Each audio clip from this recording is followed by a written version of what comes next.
ఫైనల్గా అయితే నిఖిల్కి సారీ చెప్పిన సీత. అలాగే పెద్దోడు చిన్నోడు సోనియా ఒకటైపోయారు. శ్రీముఖి ముందుగానే చెప్పింది 106 రోజులు బిగ్ బాస్ని ఒక్క రోజులో మనం చూస్తామని. అలాగే చేశారు. అలాగే యస్మికి నిఖిల్ చేత గౌతమ్ చేత ప్రపోజ్ కూడా చేయించారు. బిగ్ బాస్లో వీళ్ళు ఉన్నప్పుడు మనం చూడాలనుకున్నవన్నీ వీళ్ళైతే ఇక్కడ మొత్తం చూపించారు. అలాగే వాళ్ళు బిగ్ బాస్లో ఉన్నప్పుడు తెలుసో తెలియకో చేసిన చిన్న చిన్న తప్పులన్నీ ఈ షోలో అయితే సరిదిద్దుకునే ప్రయత్నం చేశారు.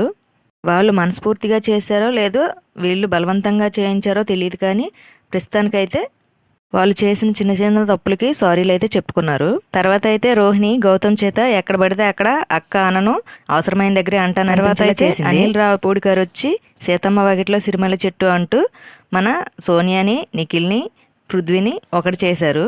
చిన్నోడు పెద్దోడు సోనియా అంటూ.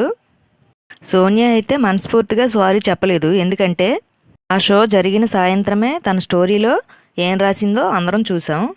తర్వాత అయితే సందీప్, కిషను, అంశు వాళ్ళందరూ వచ్చారు. డైరెక్టర్ అనిల్ రావిపూడి గారు, విశ్వక్సేన్ వీళ్ళందరూ వచ్చి ఎవరి స్టైల్లో వాళ్ళు ఎంటర్టైన్ చేశారు. అలాగే మన గంగవ్వ దావత్ కూడా ఇవ్వడం జరిగింది. మన రోహిణి చేత అలాగే విశ్వక్సేన్ గారి చేత ఏదో కామెడీ చేయించారు. అలాగే అనిల్ రావిపూడి గారు కూడా వచ్చి మన యస్మి పాప చేత డాన్స్లు అయితే వేయించారు. ఈ షో మొత్తంలో అయితే విష్ణుప్రియ అండ్ పృథ్వీ అయితే ఒకరిని విడిచిపెట్టి ఒకరిని ఉండలేదు. బిగ్ బాస్లో ఉన్నట్టే ఇక్కడ కూడా కంటిన్యూ చేశారు. అలాగే విష్ణుప్రియని శ్రీముఖి స్టేజ్ మీద పిలిచినప్పుడు నేను హ్యాపీగా ఉన్నానంటూ చెప్తుంది.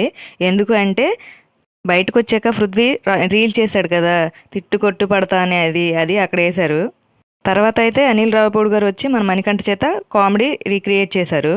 ఈ షో మొత్తంలో అయితే హరితేజ గారు నన్ను ఎందుకు తీసుకొచ్చారా బాబు అన్నట్టే ఉన్నారు. వీళ్ళందరిలో అయితే మాస్క్ వేసుకొని ఉన్నది ఎవరు, రియాలిటీగా ఉన్నది ఎవరు మీకు అనిపించిందో కామెంట్ చేయండి. నాకైతే అందరిలో కల్లా యస్మి రియాలిటీగా ఉందనిపించింది.